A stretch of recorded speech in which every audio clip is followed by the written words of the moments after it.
En parlant de la récente gouvernement, Sama Lukonde, d'abord je peux savoir, êtes-vous de ceux qui estiment que la présence de nouveaux venus dans le gouvernement Sama Lukonde risque de bouger les choses? Bon, moi je ne vois pas qu'est-ce que ça va bouger. C'est un gouvernement électoraliste. C'est un gouvernement qui a été préparé pour soutenir la campagne du chef de l'État. Bon, en termes de résultats, qu'est-ce que ce gouvernement va faire en 6 mois? Parce qu'il reste 6 mois. Parce que les élections, en principe, doivent se tenir 3 mois avant la fin du mandat. Je ne sais pas quel miracle les gens vont faire. Parce que, bon, les gens ont dit, on a nommé Jean-Pierre Bemba. Je veux bien.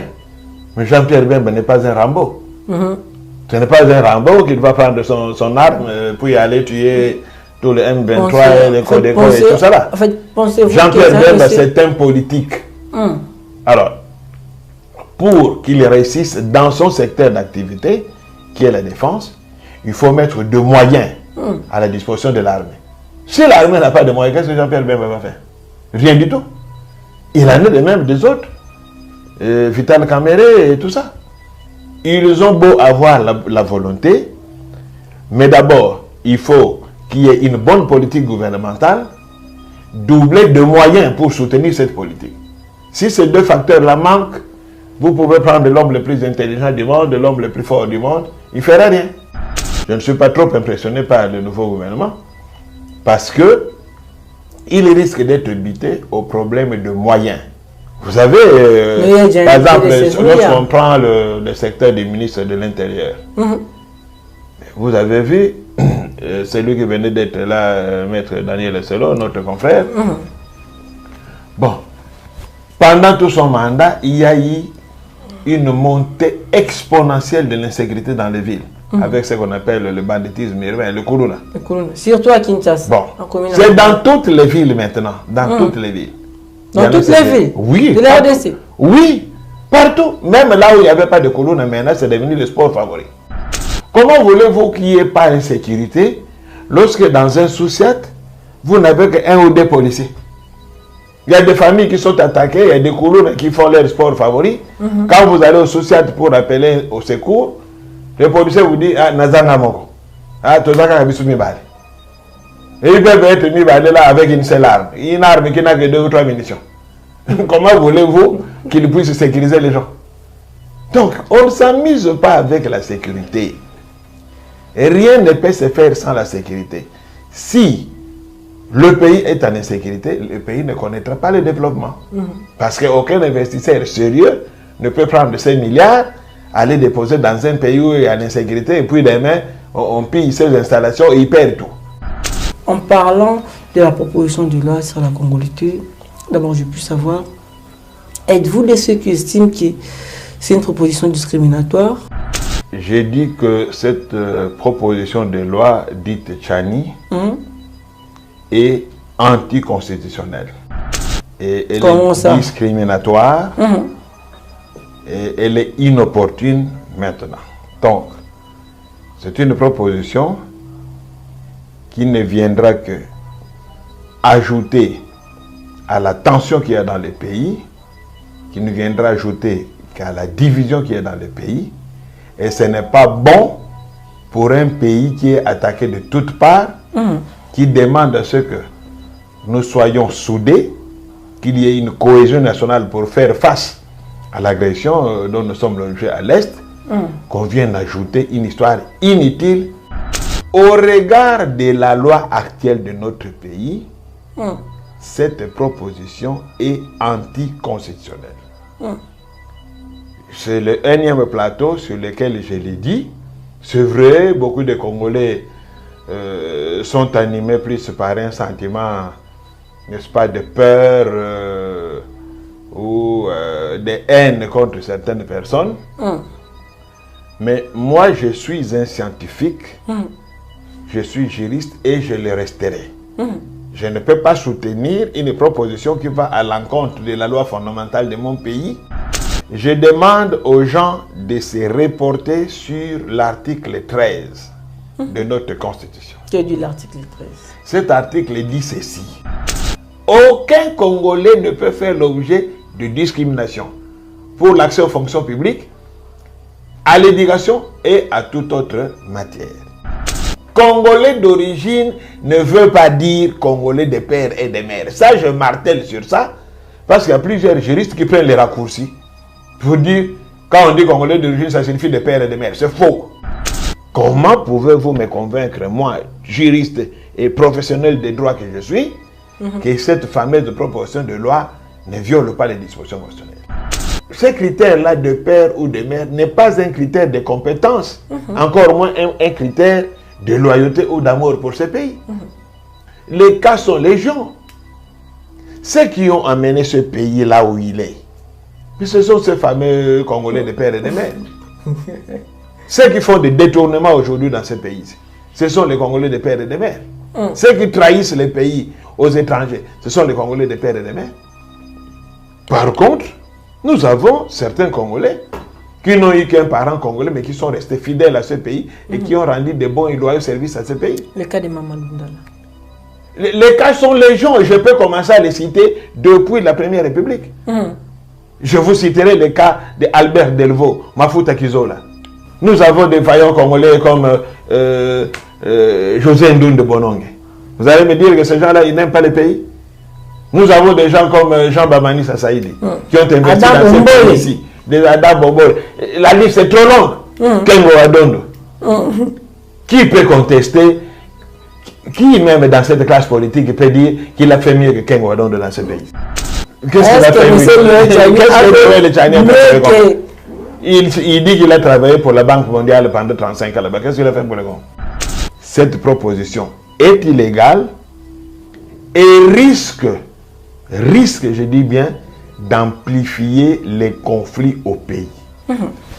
Parce que peut-être qu'on vise une personne, on ignore qu'il y a des millions de personnes qui sont dans ces cas. Et si ces gens-là manifestent leur mécontentement, je vous dis que ce pays risque de connaître des moments d'ingouvernabilité terribles.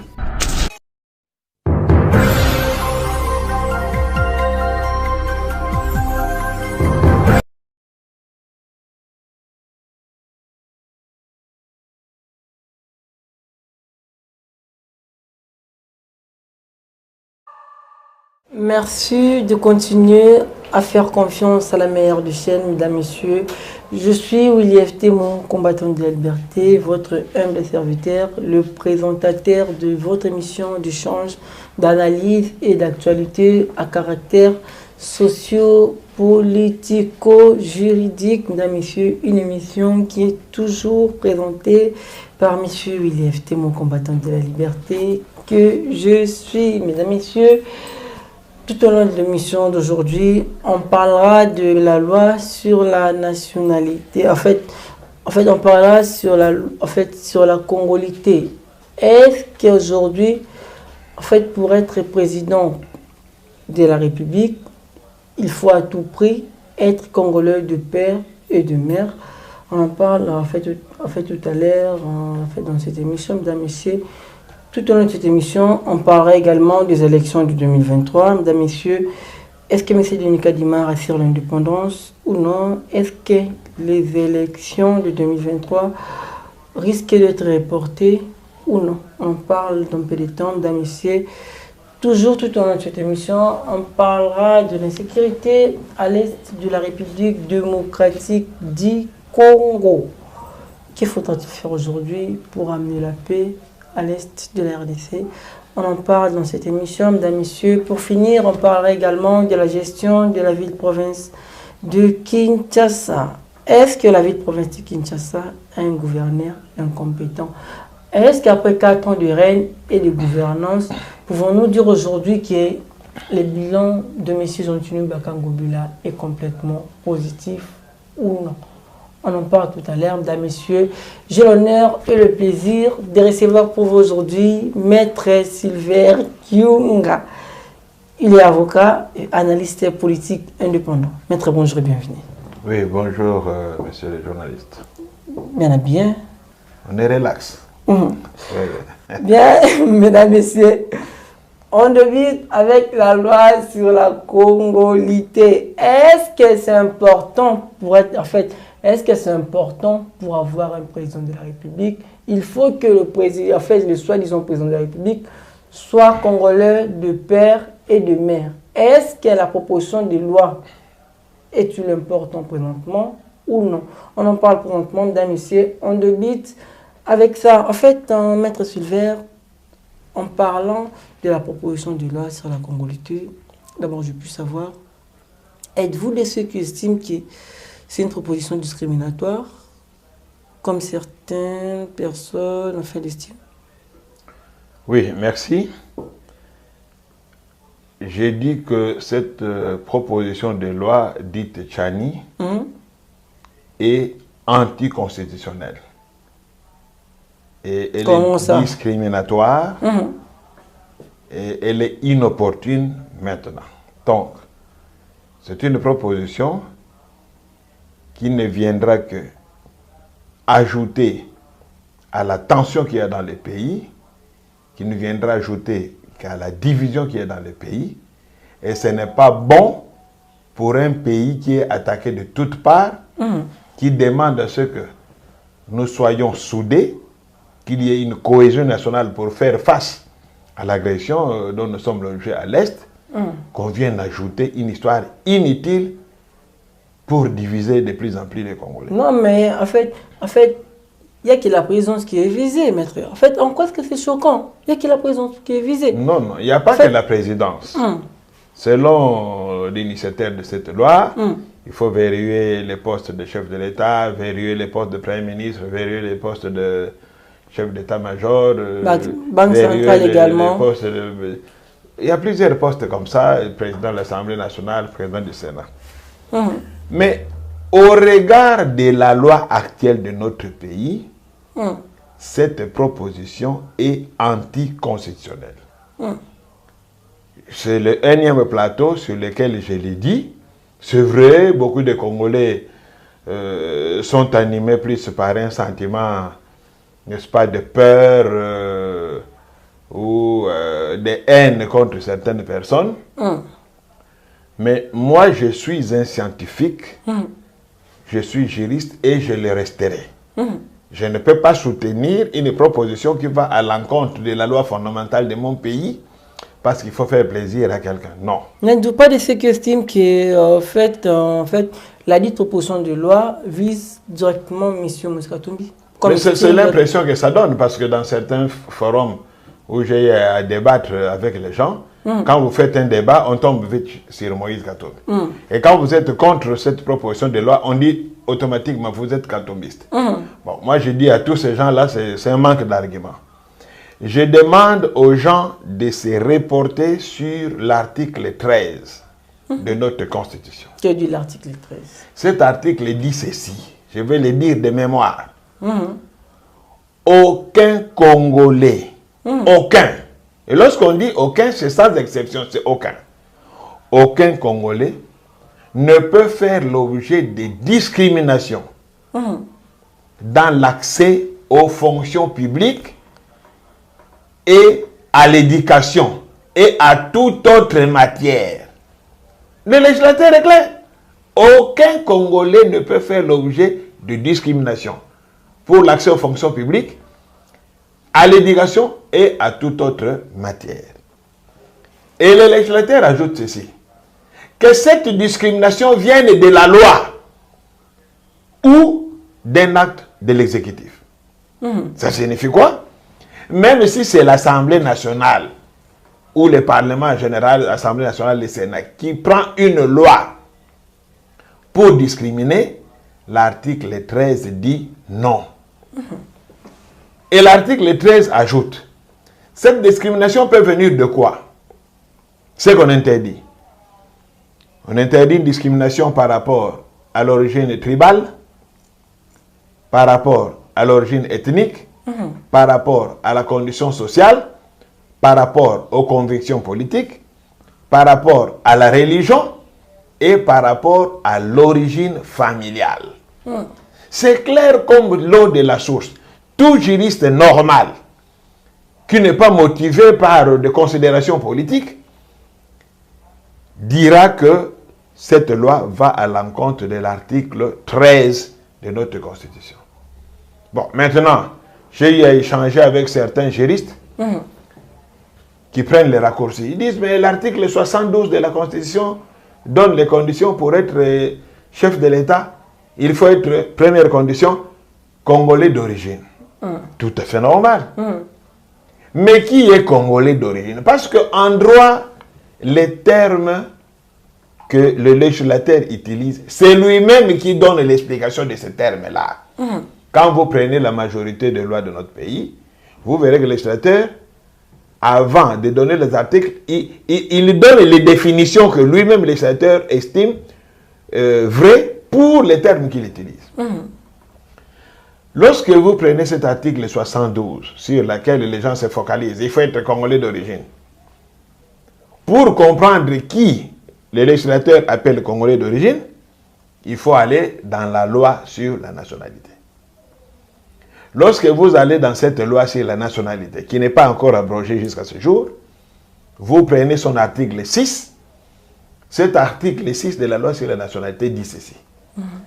Et Congolais d'origine, celui dont le clan, la famille, l'ethnie, la tribu s'est retrouvé sur le sol de ce qui est devenu la République démocratique du Congo depuis 1960. C'est ce que ça dit. C'est celui-là qu'on appelle le Congolais d'origine.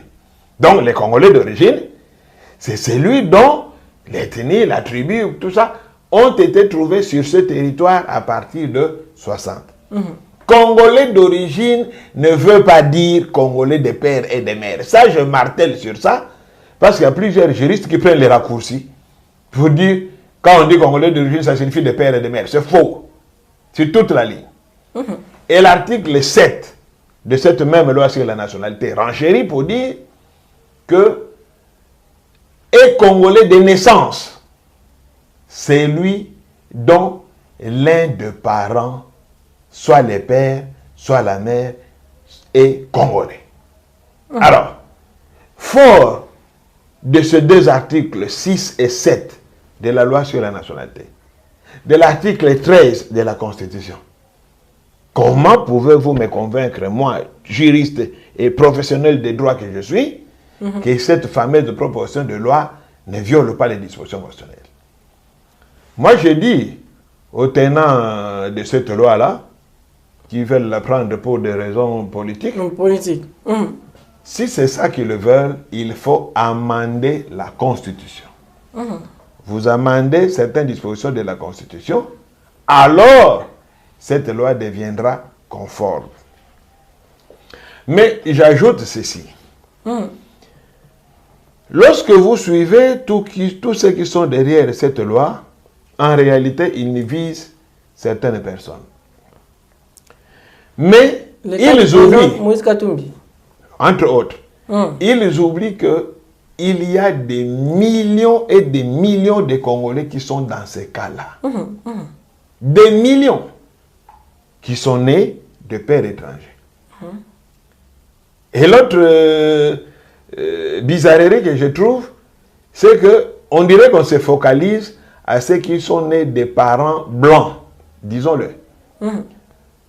Mais combien de métissages il y a eu entre Congolais et d'autres Africains noirs comme nous? Combien de métissages? Les Congolais ont fait des enfants avec toutes les nationalités d'Afrique ici. Des noirs comme nous. Est-ce qu'on en parle? Et puis, le chef de l'État lui-même, dans une interview que j'ai encore, a dit que ce critère-là de père ou de mère n'est pas un critère de compétence, encore moins un critère de loyauté ou d'amour pour ce pays. Les cas sont légion. Ceux qui ont amené ce pays là où il est, mais ce sont ces fameux Congolais de père et de mère. Ceux qui font des détournements aujourd'hui dans ce pays, ce sont les Congolais de père et de mère. Ceux qui trahissent les pays aux étrangers, ce sont les Congolais de père et de mère. Par contre, nous avons certains Congolais qui n'ont eu qu'un parent congolais, mais qui sont restés fidèles à ce pays et qui ont rendu de bons et loyaux services à ce pays. Le cas de Mamadou Ndala. Les cas sont légion et je peux commencer à les citer depuis la Première République. Je vous citerai le cas d'Albert Delvaux, Mafuta Kizola. Nous avons des vaillants congolais comme José Ndoun de Bonongue. Vous allez me dire que ces gens-là, ils n'aiment pas le pays? Nous avons des gens comme Jean Bamani Sassaïdi qui ont investi dans ce pays ici. Des Adam Bombol. La liste est trop longue. Kengo Adondo. Qui peut contester? Qui même dans cette classe politique peut dire qu'il a fait mieux que Kengo Adondo dans ce pays? Est-ce que Noël Tchani a fait, est-ce que M. Noël Tchani a fait mieux que José Ndoundou dans ce pays? Qu'est-ce qu'il a fait mieux? Qu'est-ce que Tchani a fait? Il dit qu'il a travaillé pour la Banque mondiale pendant 35 ans là-bas. Qu'est-ce qu'il a fait pour le Congo? Donc, vous voyez que ça, c'est de faux fouillants. Des gens comme papa Jeannot Bemba Saolona, qui a investi dans ce pays, qui a été pendant longtemps président de l'Association nationale des entreprises du Zaïre, ANESA. On va me dire que si papa Jeannot Bemba, qui était même devenu ministre Sunze, était devenu premier ministre, il va trahir ce pays. Nous avons eu des gens comme Seti Yale, qui a été directeur, enfin, conseiller en matière de sécurité du président Mobutu pendant plusieurs années. On a entendu pendant que Seti Yale était le patron de la sécurité de notre pays, que le pays a été trahi quelque part. Non. Donc, ça, moi, vraiment, je mets ça dans le compte des gens qui veulent écarter peut-être les adversaires politiques. Mais si nous restons en droit pur, cette proposition est illégale et risque, je dis bien, d'amplifier les conflits au pays. Parce que peut-être qu'on vise une personne, on ignore qu'il y a des millions de personnes qui sont dans ces cas. Et si ces gens-là manifestent leur mécontentement, je vous dis que ce pays risque de connaître des moments d'ingouvernabilité terribles. Je rappelle à ceux qui sont les tenants de cette fameuse loi que si nous avons connu la guerre de l'AFDEL, cette guerre est partie de la revendication de la nationalité zaïroise par les Banyamulenge. C'était ça le début de cette guerre. Parce que en 1971, lorsque le chef de l'État Mobutu est au pouvoir, avec comme directeur de cabinet Bisengema Nahuema, on avait sorti une loi sur la nationalité, la loi 71-05/71, qui avait donné la nationalité en bloc à tous les Rwandais, tous les Burundais, tous les Ougandais qui ont vécu sur le sol congolais depuis 1950. Et en 1980, lorsque Mobutu crée le comité central du UNPR et qu'il nomme les membres du comité central, la classe politique zaïroise à l'époque va estimer qu'il y a certaines personnes qui ont été nommées comme membres du comité central qui avaient une nationalité douteuse.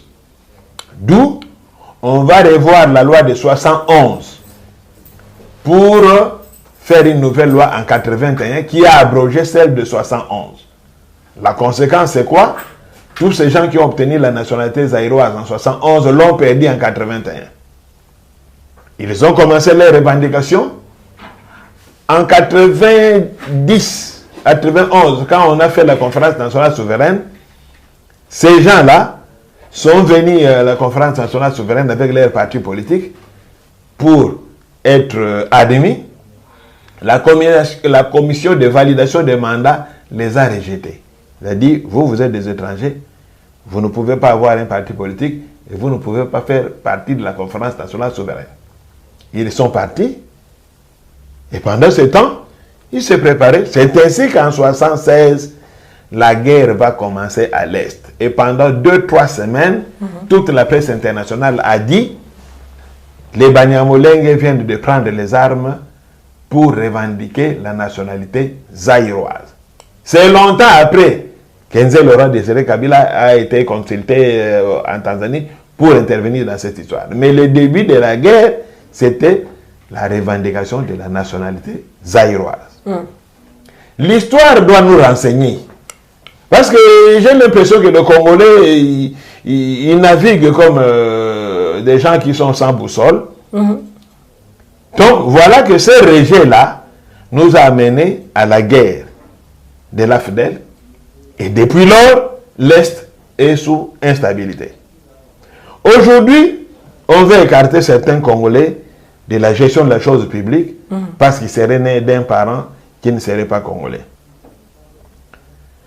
Nous risquons de vivre le même scénario. Nous risquons, là j'attire l'attention du gouvernement et du chef de l'État, nous risquons de vivre le même scénario. Nous sommes des intellectuels, nous devons voir le futur. Gouverner, c'est prévoir. Aujourd'hui, il y a une insécurité croissante qu'on n'arrive pas à justifier dans les Katanga. À Lubumbashi, il y a des gens qui sont tués la nuit et qui sont mis dans des sacs. On ne sait pas qui est en train de tuer les gens. Il ne faut pas donner le flanc, il ne faut pas donner l'occasion à ces gens-là, et nous savons qu'il y a des velléités sécessionnistes au Katanga, ce n'est un secret pour personne. Nous avons vu sur les réseaux sociaux ici des billets de banque, d'une banque centrale katangaise, des drapeaux, des hymnes nationaux, tout ça. Alors, le pays est en danger. Il y a du désordre, de l'insécurité à l'est du pays. Il y a de l'insécurité dans le Bandundu, notamment Kouamout, Bagata, et même à Maluku ici. Donc, je pense que ce n'est pas le moment de créer de nouvelles sources de tension. C'est le moment de faire la cohésion nationale, de réunir la population autour de l'idéal de la sécurisation de l'Est du pays. Il ne faut pas créer de nouvelles sources de tension. Parce que quand vous parlez comme ça, j'ai discuté avec certaines personnes, ah, vous êtes katombistes, vous êtes de l'ensemble et tout ça. Ça, c'est un raisonnement, je trouve, enfantin. Moi, je pense Congo. Je réfléchis Congo. Je ne suis pas ici pour défendre un individu. Parce que ceux qui sont en train de mourir à l'Est, c'est ceux qui meurent dans les Kwango, dans les Kwilu ici, et à Kinshasa, ici à Malo. Ce sont des Congolais. Si demain il y a du désordre dans d'autres parties du pays, c'est encore des Congolais qui vont mourir. Donc, ne voyons pas nos intérêts personnels. Moi, je suis Congolais de père et de mère. Vous pouvez remonter jusqu'à la 10e génération, je suis de père et de mère. Donc la loi ne me gêne pas. Mes enfants sont Congolais de père et de mère. Mes frères et sœurs sont Congolais de père et de mère. Mais on ne doit pas raisonner en égoïste parce que vous, la loi ne vous dérange pas, donc vous devez épouser cette loi aveuglement. Non. Nous sommes des scientifiques, nous sommes des leaders d'opinion, nous devons éclairer la masse et même éclairer la classe politique sur les éventuels dangers que cette loi peut nous amener. Donc, pour l'instant, cette loi n'a pas d'importance. Parce qu'aujourd'hui, moi, je mets cette question sur la place publique. C'est quoi la question? Entre un Congolais des pères et des mères qui prend une nationalité étrangère et un Congolais ayant un seul parent qui est resté Congolais, quel est celui qui aime son pays? Quel est ce Congolais que moi je vais respecter? Je ferme les yeux. Moi je choisirai le Congolais ayant un parent Congolais, mais qui a gardé sa nationalité et qui est resté Congolais. Par rapport à tous ces gens qui sont allés à l'étranger, qui ont pris de nationalité étrangère et qui se comportent comme tels. Aujourd'hui, ces gens-là sont au pouvoir ici. Ils sont dans toutes les institutions du pays. Vous allez à la présidence, ils sont là. Vous allez au gouvernement, ils sont là. Vous allez au parlement, ils sont là. Et même dans les entreprises de l'État ici, ils sont là. Avec 2, 3, 4 passeports. Alors, ces gens-là qui ont renié la nationalité, leur nationalité d'origine, sont-ils plus congolais que celui qui n'a servi que son pays, mais n'ayant qu'un seul parent congolais? N'êtes-vous pas de ceux qui estiment que l'auteur de la proposition de loi est sous-traité par ceux qui sont au pouvoir aujourd'hui? Bon, c'est ce que certaines personnes disent. C'est ce que le pouvoir estime. C'est une sous-traitance du pouvoir. Bon, moi je n'irai pas jusque-là. Moi, je m'arrête au constat que cette proposition de loi est inconstitutionnelle et donc il faut l'écarter, point barre. Et nous voulons la paix au pays, nous voulons la paix de cœur. Écarter cette proposition de loi, elle n'a aucune importance. Le chef de l'État lui-même l'a dit clairement, ce n'est pas un critère de compétence, ce n'est pas un critère d'amour pour le pays. Voilà. Bien, mesdames, messieurs, on prend clairement le deuxième thématique de cette émission. Ça consiste en fait à la récente remaniement du gouvernement Sama Lukonde. Mesdames, messieurs, que pouvons-nous attendre de ce nouveau gouvernement que le président de la République, Félix Tshisekedi, vient de mettre en place? Est-ce que les Congolaises et Congolaises peuvent espérer un changement ou non? On en parle tout à l'heure avec Maître Silver Kyunga. En fait, Maître Silver, en parlant de la récente gouvernement Sama Lukonde, d'abord, je peux savoir, êtes-vous de ceux qui estiment que la présence de nouveaux venus dans le gouvernement Sama Lukonde risque de bouger les choses? Bon, moi, je ne vois pas qu'est-ce que ça va bouger. C'est un gouvernement électoraliste. C'est un gouvernement qui a été préparé pour soutenir la campagne du chef de l'État. Seulement? Oui, quand vous voyez la configuration, de ce gouvernement, vous comprenez que le chef de l'État a essayé de quadriller la République parce que pendant la campagne, à l'Équateur, il a ses lieutenants, comme Jean-Pierre Bemba, comme le ministre du Commerce, là, Jean-Lucien Boussa. Comme De Guiloando et les autres. Voilà. Qui vont battre campagne pour lui dans le secteur Équateur. Bon.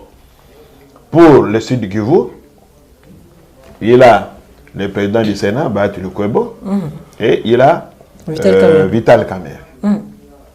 Alors, pour le nord Kivu, il a Mbusa Nyamwisi, qui est du nord, qui va cadrer cette partie-là. Pour les Katanga, il y a la femme de feu Kyungwa Komwanza, qui a été repêchée, placée dans le gouvernement, et tout ça avec les autres qui vont aussi. Donc, vous voyez, en réalité, c'est un gouvernement électoraliste. Bon, en termes de résultats, qu'est-ce que ce gouvernement va faire en 6 mois? Parce qu'il reste 6 mois. Parce que les élections, en principe, doivent se tenir 3 mois avant la fin du mandat. Là, c'est selon la Constitution, mais est-ce que ça oui, selon la Constitution, mais jusqu'à preuve du contraire, nous suivons la Constitution. On ne va pas se confier aux sentiments personnels. Donc, selon la Constitution, ce gouvernement n'a que 6 mois. Maintenant, en 6 mois, a-t-il, disons, le moyen de sa politique? Je ne pense pas. Parce qu'aujourd'hui, il est démontré qu'apparemment, il y a un problème dans les recettes. Parce que, bon, le budget, il a été adopté, il a même été promulgué par le chef de l'État. Un budget costaud de 16 milliards, nous avons tous applaudi. 16 milliards. Mais dans les faits, il y a un problème qui se pose. Parce que quand vous regardez les différentes couches de la population qui émargent au budget de l'État, il y a des impayements. Les professeurs d'université se plaignent, les médecins se plaignent, les fonctionnaires se plaignent, partout là-bas, des retards de paiement et tout. Bon, pourquoi ces retards de paiement? Si nous sommes en train de bien récolter les recettes de l'État par les différentes régies financières, pourquoi le résultat, n'est-ce pas, de leurs prestations n'arrive pas dans les mains de ceux qui doivent être payés par l'État? Bon, alors, ajoutez à cela la dernière déclaration du président de la CENI, qui se plaint que depuis septembre, c'était le dernier mois où il avait été payé, depuis octobre, il n'a reçu aucun rond. Donc, il y a des craintes. Alors, maintenant, quand il y a un problème d'argent, je ne sais pas quel miracle les gens vont faire. Parce que, bon, les gens ont dit, bah, on a nommé Jean-Pierre Bemba. Je veux bien.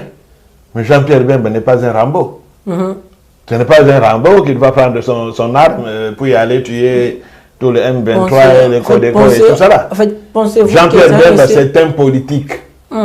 Alors, pour qu'il réussisse dans son secteur d'activité, qui est la défense, il faut mettre de moyens à la disposition de l'armée.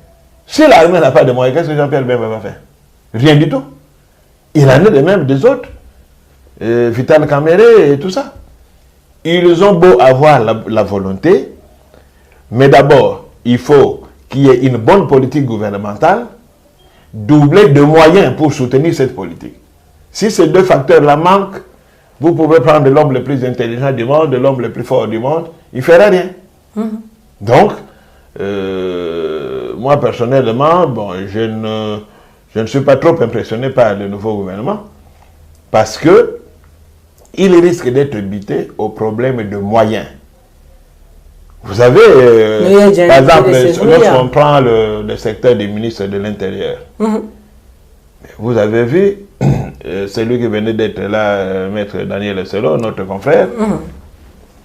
Bon, pendant tout son mandat, il y a eu une montée exponentielle de l'insécurité dans les villes, avec ce qu'on appelle le banditisme urbain, le Kourouna.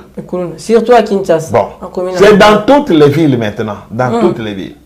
Dans toutes les villes? Oui. De la RDC? Oui, partout. Même là où il n'y avait pas de Kourouna, maintenant c'est devenu le sport favori. Alors, pour mettre fin à ça, moi j'avais dit il y a plusieurs mois, il faut augmenter les effectifs de la police. Doter la police de moyens. Bon, j'étais quand même, comment dire, agréablement surpris hier. Le nouveau ministre, Maître Peter Kazadi, a déclaré, n'est-ce pas, devant le député Nekongo, qu'il y a un programme de recrutement de 13 000 policiers pour renforcer les effectifs. Ça, c'est vrai. Comment voulez-vous qu'il n'y ait pas d'insécurité lorsque dans un sous-set, vous n'avez qu'un ou deux policiers? Il y a des familles qui sont attaquées, il y a des colonnes qui font leur sport favori. Quand vous allez au sous-set pour appeler au secours, le policier vous dit, ah, Nazanga Moko. Ah, Tozaka Kabisumi Bale. Et ils peuvent être mis là avec une seule arme. Une arme qui n'a que 2 ou 3 munitions. Comment voulez-vous qu'ils puissent sécuriser les gens? Donc, on ne s'amuse pas avec la sécurité. Et rien ne peut se faire sans la sécurité. Si le pays est en insécurité, le pays ne connaîtra pas le développement. Parce qu'aucun investisseur sérieux ne peut prendre 5 milliards, aller déposer dans un pays où il y a l'insécurité, et puis demain, on pille ces installations et il perd tout. Donc, le gouvernement doit d'abord s'atteler à la sécurisation du pays. Tant dans les villes, qui doivent être soutenues ou exécutées par la police nationale, il faut augmenter les effectifs de la police. Je ne sais pas nous avons combien, mais je sais que nos effectifs sont déficitaires. Parce que si dans l'armée les effectifs sont déficitaires, je sais que dans la police aussi. Moi je pense que nous pouvons avoir une police de 300 000 ou 400 000 hommes. Le pays est grand. Nous devons avoir les moyens de nos ambitions. Oui, nous devons avoir les moyens. En France, ils ont 300 000 policiers. Un petit pays comme ça. Pourquoi nous, on n'en aurait pas plus? Nous, on peut avoir deux fois plus. Donc, vous voyez, il faut bien sécuriser les pays. J'ai toujours dit, le problème de notre pays, c'est le problème de déficit, disons, comment j'ai toujours appelé ça? Un problème de gouvernabilité, c'est-à-dire que nous avons des déficits dans tous les secteurs en termes d'effectifs. Nous avons très peu de médecins, nous avons très peu de professeurs, nous avons très peu de magistrats, nous avons très peu de policiers, très peu de militaires. Dans tous les domaines, c'est les déficits. Donc, pour un pays aussi grand que le nôtre, pour que l'État puisse asseoir son autorité partout, il faut accroître les effectifs dans tous les domaines pour que le pays soit bien administré. Oui. Donc, nous, je dirais que nous avons un problème de déficit d'administration. Parce qu'il y a des coins dans ce pays, tu peux faire 200 km, tu ne trouves aucun représentant de l'État. Aucun policier, aucun militaire, aucune autorité, 200, 300 km, vous circulez comme ça. Alors, comment voulez-vous que des pays qui nous en veulent, des pays qui envient notre territoire, ne puissent pas rentrer comme dans du beurre? Parce qu'ils ne trouvent personne. Donc, on doit s'atteler à bien cadrer ces pays ici sur tous les plans. Vous voyez? Si nous le faisons à ce moment-là, toutes les autres choses vont suivre. Parce que la sécurité prime surtout. C'est ça. Bien. Mesdames, Messieurs, je vous rappelle que je suis pour vous aujourd'hui, Maître Silver Kyunga, il est un essai politique indépendant et avocat. En fait, mesdames, messieurs, on parle présentement de l'insécurité à l'est de la République démocratique du Congo. Que faudra-t-il faire aujourd'hui pour amener la paix à l'est de la République démocratique du Congo? Mesdames, messieurs, on parlera également de l'insécurité dans la ville-province de Kinshasa. Que faudra-t-il faire aujourd'hui pour mettre fin au phénomène Kuluna? Que faudra-t-il faire? Quelle alternative pour nous prendre aujourd'hui pour mettre fin au phénomène Kuluna dans la ville-province de Kinshasa? En fait, Maître Silver Kyunga, on parle présentement d'insécurité. D'abord, je puis savoir, que faudra-t-il faire aujourd'hui pour amener la paix à l'est de la République démocratique du Congo, et plus particulièrement dans la ville-province de Kinshasa? Bon, pour la sécurité de l'Est, j'avais donné une série de propositions, ça fait quelques mois. J'avais dit que pour moi, la première chose, le Congo doit compter sur ses propres forces. Et pour se faire respecter, nous devons avoir une grande armée. C'est ainsi que ça fait plus de 6 mois que j'avais proposé que le gouvernement puisse ramener les effectifs de notre armée dans un premier temps à 500 000 hommes. 500 000 hommes, c'est une grande armée. Il faut qu'on y arrive, on en a les moyens. Une bonne formation, des équipements modernes, et on va se faire respecter. J'avais aussi proposé que le moratoire sur les exécutions capitales qui a été adopté par notre pays depuis 2004, je pense, qu'on puisse lever ces moratoires, qu'on puisse désormais exécuter la peine de mort. Lorsqu'une personne a été condamnée à la peine capitale, lorsqu'elle utilise toutes les voies de recours et que les juridictions supérieures confirment sa condamnation, lorsque le chef de l'État ne lui donne pas la grâce présidentielle pour commuer la peine capitale en peine de perpétuité, il faut qu'on exécute.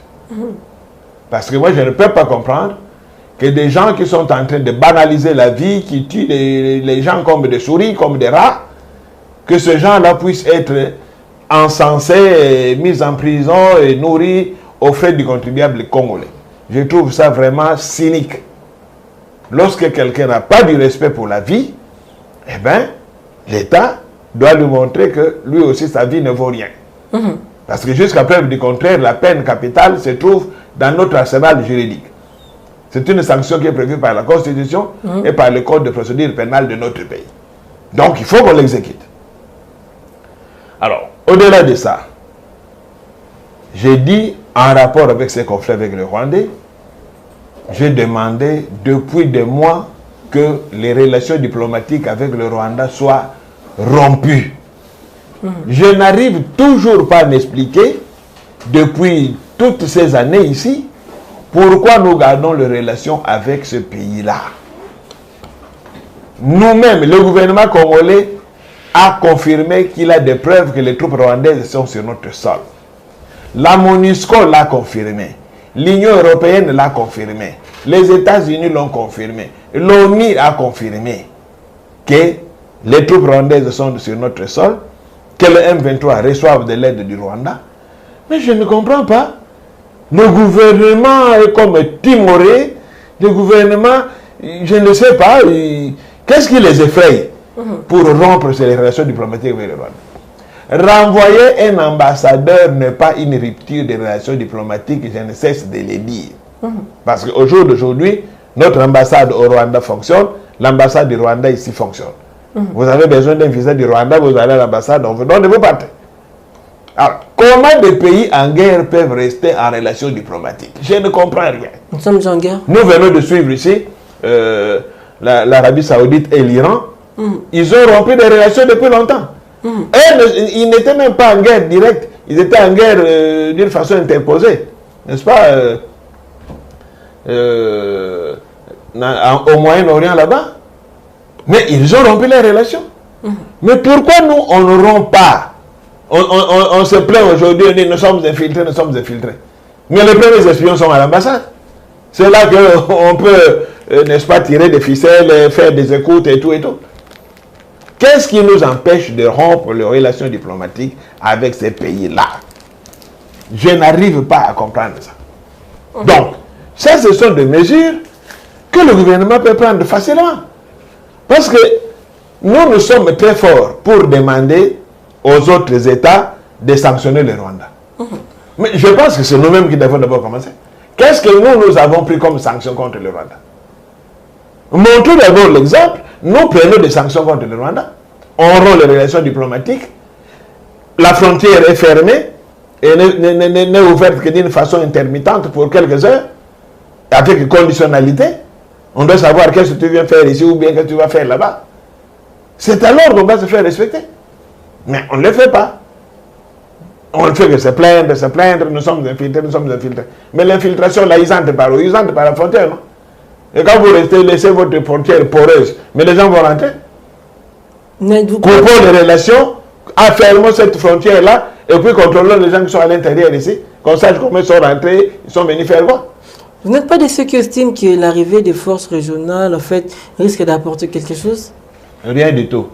Nous l'avons dit plusieurs mois avant que cette force-là est venue en villégiature, en promenade de santé. Comment ça? Oui. Mais ils vous ont dit clairement, les Kenyans ont dit qu'ils ne sont pas venus se battre. Les Angolais viennent de dire qu'ils ne sont pas venus se battre. Tout le monde l'a dit. Les Ougandais viennent de dire qu'ils ne sont pas venus se battre. Alors ils sont venus faire quoi? Ils sont venus en tourisme maintenant. Les dangers que nous courons, ça j'attire l'attention de la classe politique congolaise. Parce que nous avons l'habitude de ne pas voir plus loin que notre nez. Le danger que nous courons, c'est la balkanisation du pays. Aujourd'hui, vous avez suivi, le M23 s'est retiré de Bunagana avec interdiction formelle aux forces armées congolaises de mettre leurs pieds là-bas. Alors, où vous avez vu des rebelles qui se retirent du territoire d'un pays donné, et on interdit à l'armée nationale de récupérer ces parties-là. Et ces parties sont entre les mains de forces étrangères que nous ne contrôlons pas. Nous risquons de nous réveiller un matin.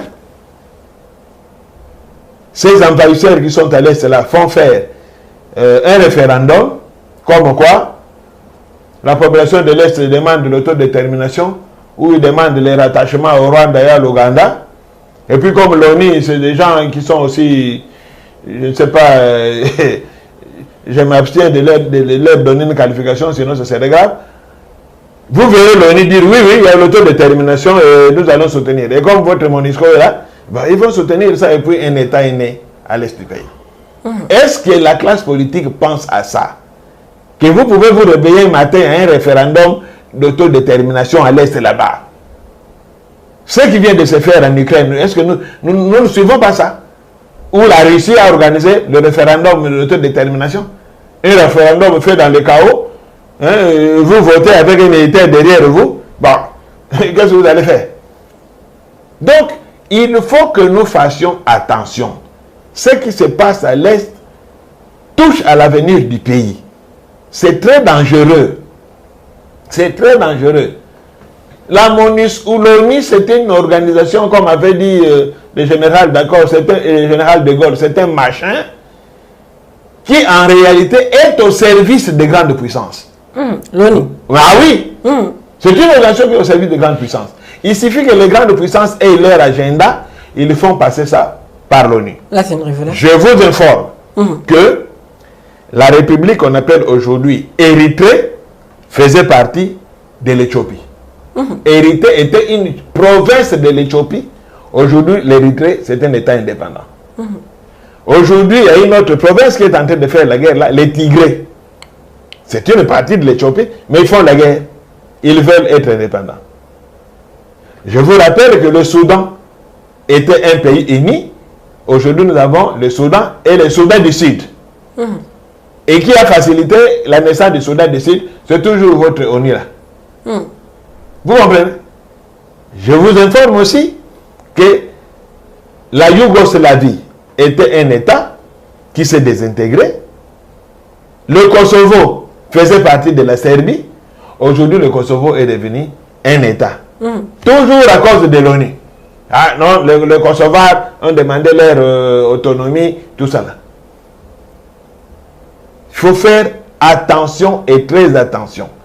Je demande au service de renseignement, je demande à la classe politique, au gouvernement, de faire de bonnes analyses, de ne pas minimiser ce qui se passe à l'Est et de ne pas ouvrir d'autres fronts inutiles, comme cette histoire de nationalité là, hein, de pères et de mères qui n'ont aucun fondement.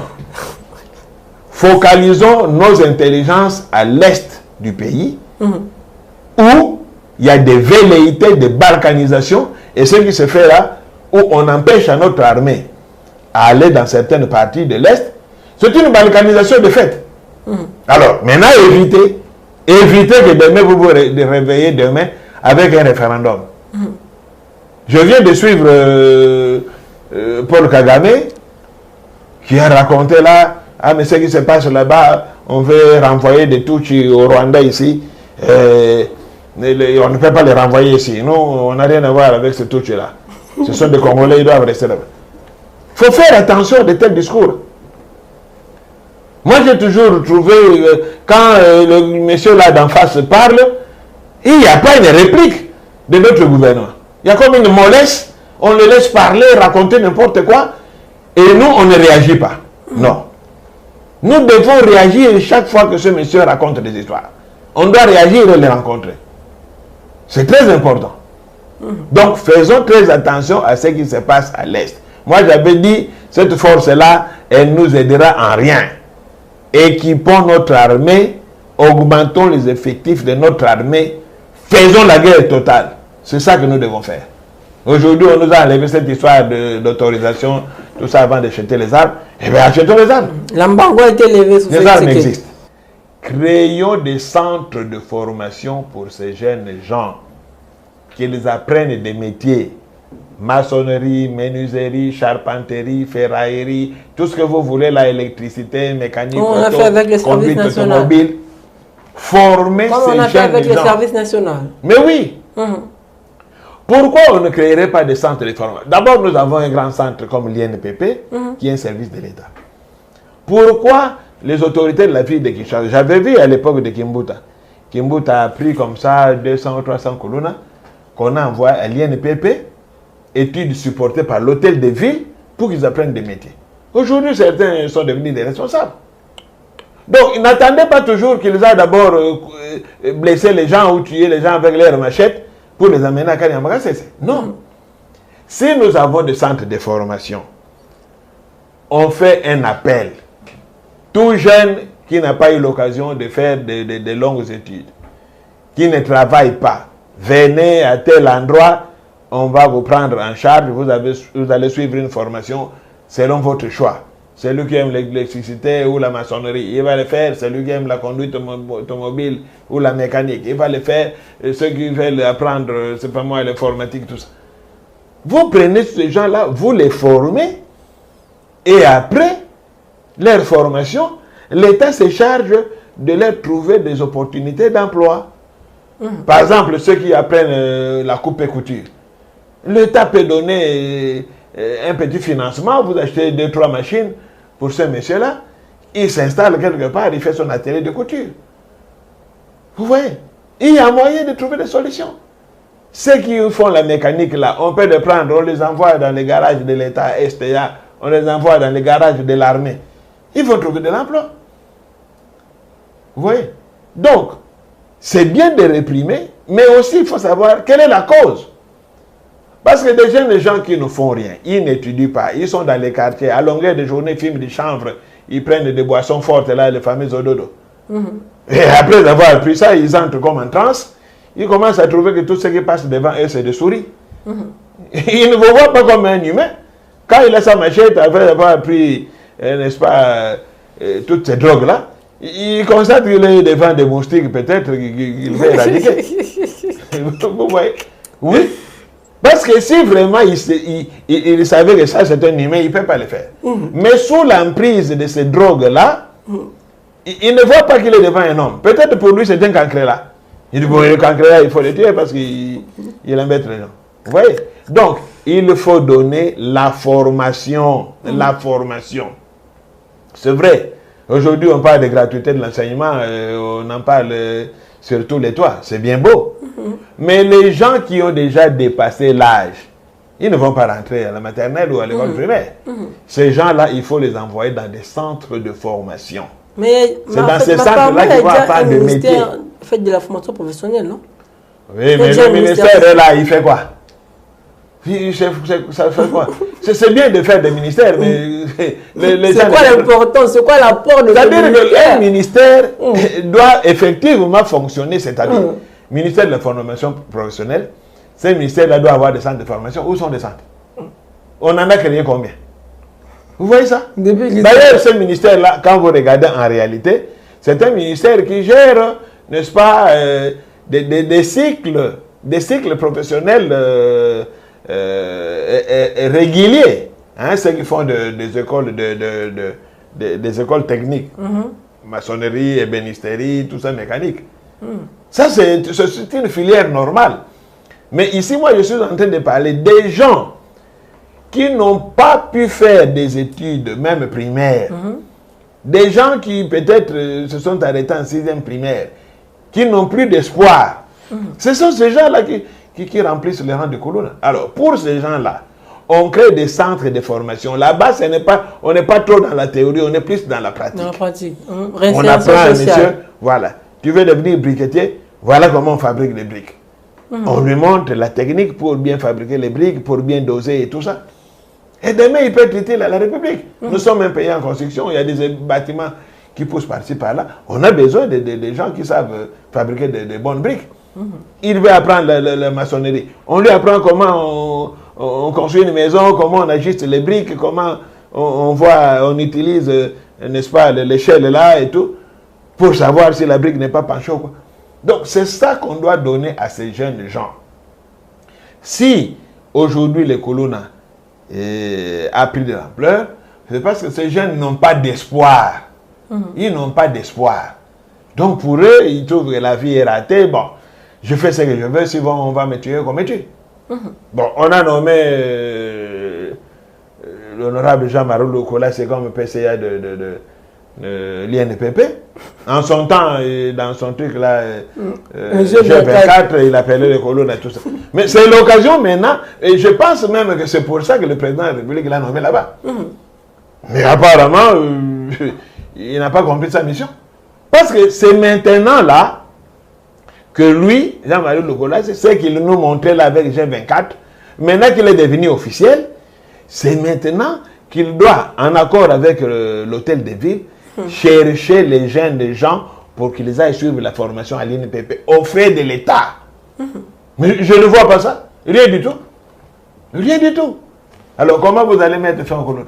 Parce que on va réprimer, mais si on n'arrive pas à trouver des solutions sur la cause du colonna, nous risquons de tuer tout le monde. Donc, il faut d'abord chercher les causes du colonna, puis on viendra, n'est-ce pas, à la répression. Donc, la répression doit aller de pair avec la formation. Il faut former les jeunes. Il faut leur donner de l'espoir. S'ils n'ont pas d'espoir, eh bien, il faut continuer à faire ce qu'ils font là-bas. Bien, mesdames, messieurs, 2 minutes 30 secondes, nous séparent de la fin de cette émission. Je vous rappelle que j'ai aussi pour vous aujourd'hui Maître Sylvain Kyung. Il est analyste politique indépendant et avocat et avocat de son état de la monsieur. C'est avec lui que nous avons eu l'échange, en fait, les temps d'échanger tout au long de l'émission, en fait, de ce jour. En fait, Maître Sylvain Kyung, nous sommes arrivés presque à la fin de cette émission. Si possible, regardez la caméra et concluez l'émission. Bon, je conclue l'émission en ceci. Je demande aux autorités politiques du pays je demande à la classe politique du pays d'être très réfléchie dans les mesures que nous voulons prendre en termes de sécurisation de notre pays, en termes de lois ayant trait aux élections. Les lois ont pour vocation d'être impersonnelles, parce qu'on ne prend pas une loi pour s'en prendre à une catégorie de gens ou pour s'en prendre à une personne donnée. Une loi doit être impersonnelle et générale parce qu'elle est prise pour des générations et des générations. Nous qui sommes présents aujourd'hui, nous passerons. Qu'est-ce que nous allons léguer à nos enfants? Donc, soyons plus réalistes, soyons plus non émotionnels et prenons des décisions réfléchies qui vont contribuer à renforcer la cohésion nationale et à protéger l'intégrité territoriale et l'indépendance de notre pays. Évitons des lois qui puissent nous amener à la division. C'est cela qui fera la grandeur de notre pays. C'est cela qui va faire établir la paix dans notre pays. Voilà ce que je peux dire. Bien, mesdames, messieurs, je sais que vous avez été très nombreux devant vos postes téléviseurs pour suivre cette émission. C'en est fini pour aujourd'hui. On se retrouve prochainement avec le même plaisir. Bye.